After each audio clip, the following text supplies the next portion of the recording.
घर में चारों ओर शोर था। हर कोई व्यस्त था घर के कामों में। कोई फूल सजा रहा था, कोई घर चमका रहा था। रंगों की खुशबू घर में चारों ओर बिखरी पड़ी थी। बेला मेहंदी लगवा रही थी। अभी कुछ ही महीनों पहले बेला की शादी तय हुई थी।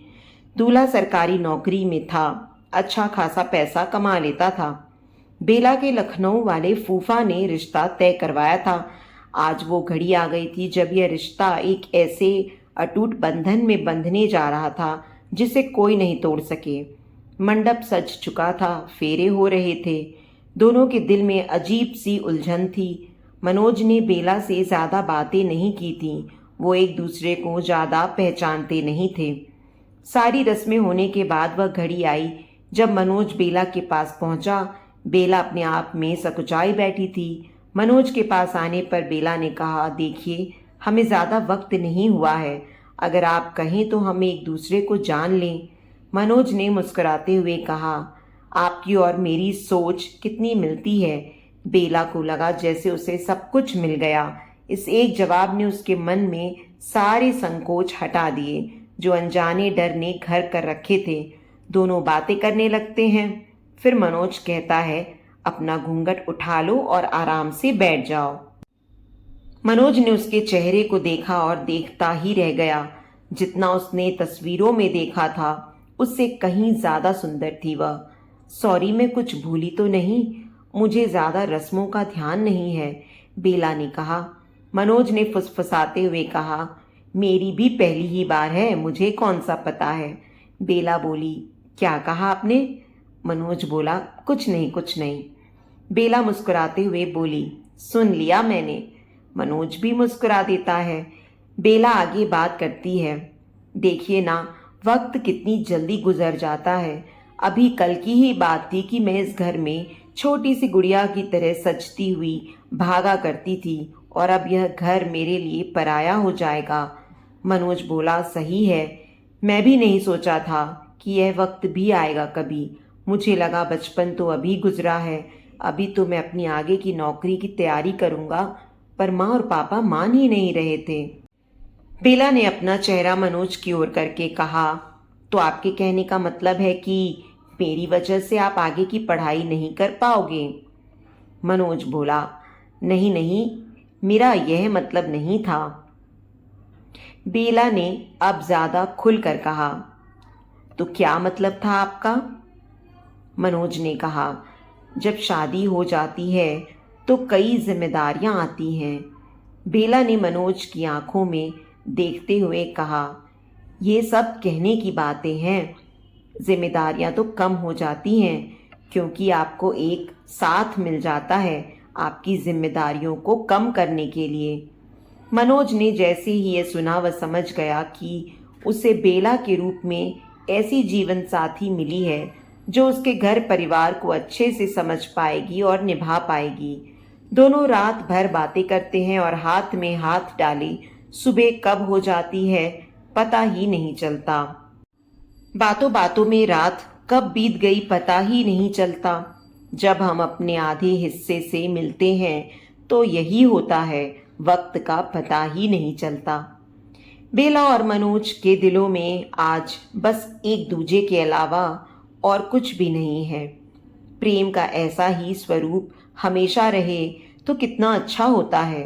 पर हम जब साथ रहते हैं तो हमें एक दूसरे की कमियों का एहसास होता है। फिर उन कमियों को हम उलाहना, एक दूसरे का तिरस्कार, अहम, घमंड आदि कितने ही बेफालतू के विचारों से और बढ़ा लेते हैं। देखते हैं कि हमारी इस कहानी के पात्रों के साथ ऐसा होता है या नहीं। दोनों ने अभी भी एक दूसरे के हाथों में हाथ डाले रखा है। रात बीत गई। मनोज को अभी भी बेला के मेहंदी की खुशबू आ रही थी। उसने अपने आप को बेला को आगोश में लेते पाया, पर प्यार के इस पल को दरवाजे की ठक ठक ने रोक लिया। दरवाजे पर बेला की सखियां थीं। जल्द ही प्रेम की वो रात बीत गई। विदाई का समय था। पूरा माहौल आंसुओं से भर गया था। उस माहौल में सब लोग बह जाते हैं। सबको उन आंसुओं में अपनी ही किसी बहन बेटी का ख्याल आता है। बारात रवाना हो चुकी थी। मनोज के घर पर सब इंतजार कर रहे थे नई बहू का।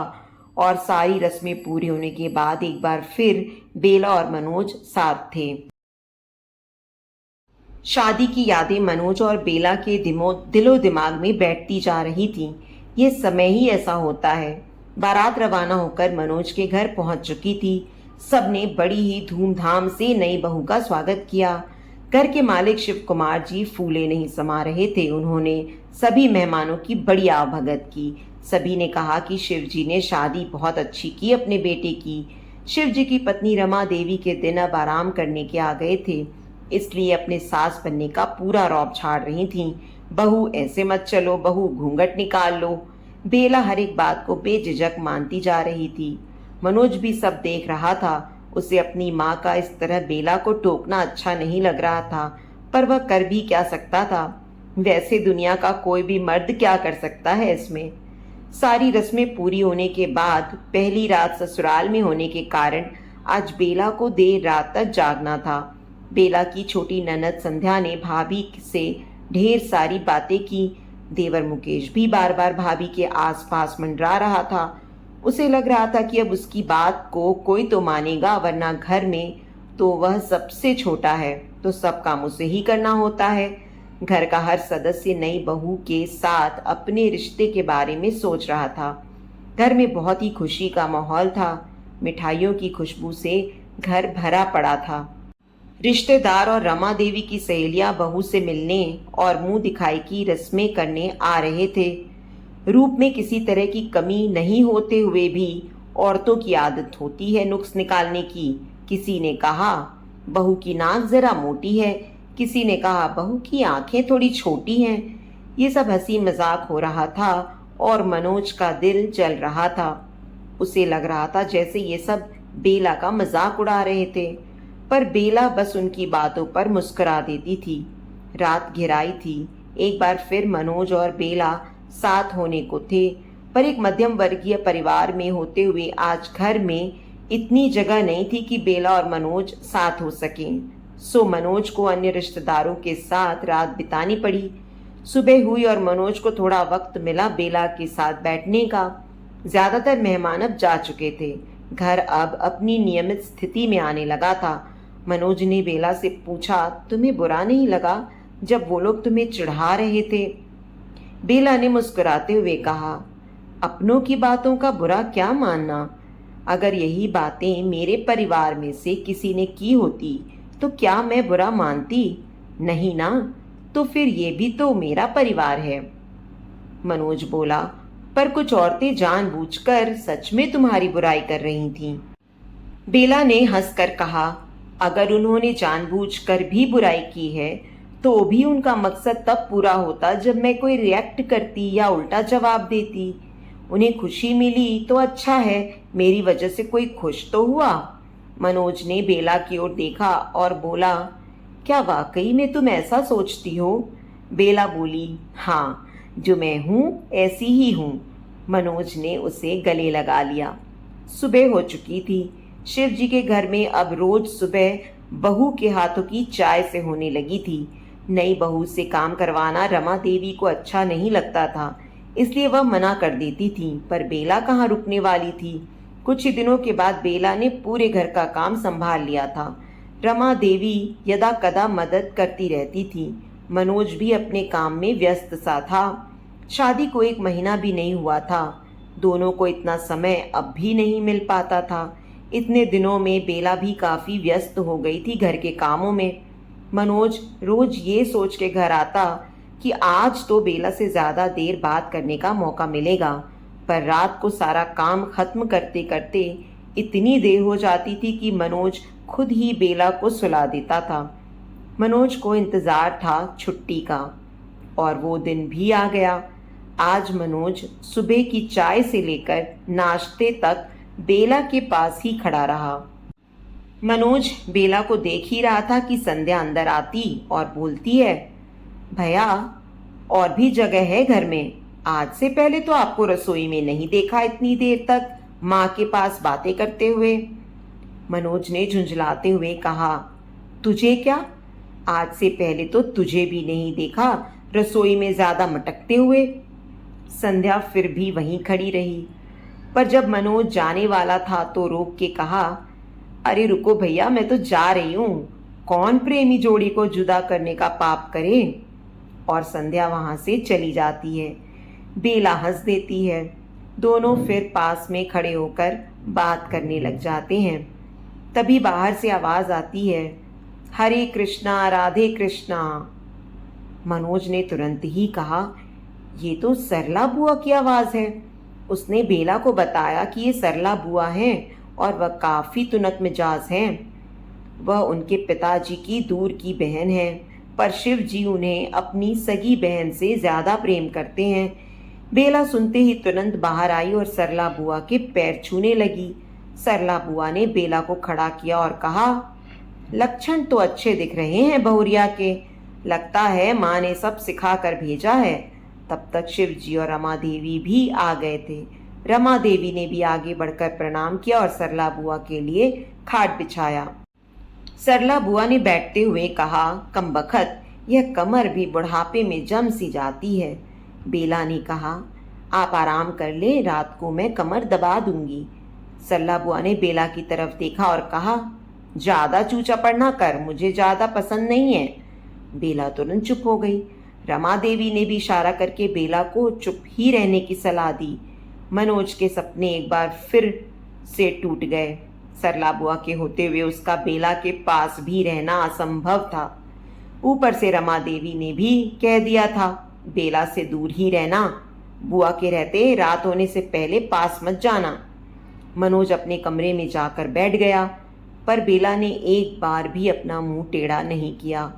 वह तो बस सरला बुआ के खाने का इंतजाम कर रही थी। अपनी सास से पूछ के उसने बुआ के पसंद के सारे पकवान बना लिए थे। दोपहर तक वह सिर्फ रसोई में ही रही। 3 बार जाकर बुआ से पूछ कर भी आई थी कि उन्हें यह पसंद है कि नहीं। खाना तैयार हो गया था। सबने बड़े ही योग से बुआ की खातिरदारी की। बुआ ने रज के खाना खाया और शाम तक बातें भी की। शाम को बेला संध्या के साथ बाजार गई और बुआ के लिए कोई आयुर्वेदिक तेल लेकर आई। उसने शाम के समय बुआ को कहा, बुआ आप कहें तो आपकी कमर में ये तेल लगा दूं मैं। ये वही तेल लेकर आई हूँ जिससे मेरी माँ की भी मालिश करती थी मैं, और उनका दर्द एक पल में चला जाता था। बुआ ने पहले तो घूर के देखा, फिर बेला को इजाजत दे दी। मनोज सोच रहा था कि और कितना समय लगेगा बेला को। बेला आई ही नहीं। काफी रात गुजरने के बाद बेला आई और मनोज ने उससे कहा, क्या यार, तुम हमेशा इतना लेट करती हो। बेला ने कहा, क्या करूं, बुआ की कमर सुबह से दर्द कर रही थी। हमारी मेहमान हैं, उनको छोड़कर कैसे आ सकती थी। मनोज बोला, ये बुआ बहुत सनकी हैं, देखना तुम्हें जरा भी अच्छा नहीं बोलेंगी। बेला ने तुरंत जवाब दिया, मैं यह सब अच्छा दिखने के लिए नहीं करती। मेहमान देवता समान होता है और आपके घर की बहू होने के नाते ये मेरा फर्ज है कि उनकी अच्छी देखभाल करूं। मनोज फिर बोला, तो देख लेना, कोई फल नहीं मिलने वाला इसका। बेला फिर समझाते हुए बोली, हर काम फल के लिए नहीं किया जाता, कुछ काम मन की शांति के लिए भी होते हैं मनोज। बुआ के अपने बहू बेटे नहीं हैं, इसलिए तो उन्हें यह प्यार, यह देखभाल मिलनी ही चाहिए। मनोज ने हाथ जोड़ते हुए कहा, अच्छा बाबा, मैं हार गया। बेला ने मुंह बनाते हुए कहा, वह तो तुम हमेशा ही हारते हो। और इसी तरह दोनों के बीच बातें होती गईं। सुबह हुई और अब बुआ के घर से जाने की बारी आ गई। सुबह मथुरा जाना था उन्हें, सो ट्रेन के टिकट भी कंफर्म थे। रवाना होने से पहले बुआ ने रमा देवी से बातें की। मनोज भी बुआ का सामान लेकर आ गया था ऑफिस जाते वक्त छोड़ने के लिए। कुछ देर तक रमा देवी से बात करने के बाद बुआ ने कहा, बेला कहाँ है। मनोज को लगा बुआ को क्या हो गया। बेला रसोई में से बाहर आई। बुआ ने अपने हाथ से सोने की अंगूठी निकालकर बेला के हाथ में दे दी।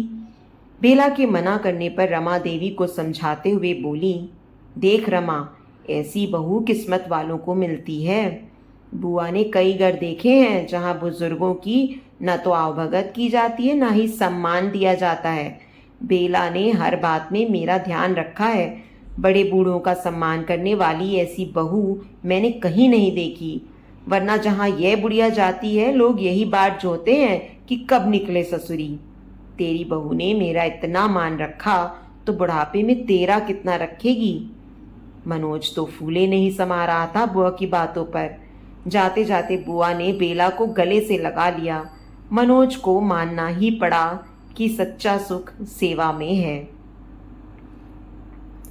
तो दोस्तों, उम्मीद करती हूँ आपको आज की हमारी ये कहानी पसंद आई होगी। कहानी पसंद आई है तो वीडियो को लाइक और शेयर करें। चैनल पर नए हैं तो चैनल को सब्सक्राइब करें और हाँ, नोटिफिकेशन बेल को ज़रूर दबाएं ताकि अगली अपडेट सबसे पहले आपको मिले।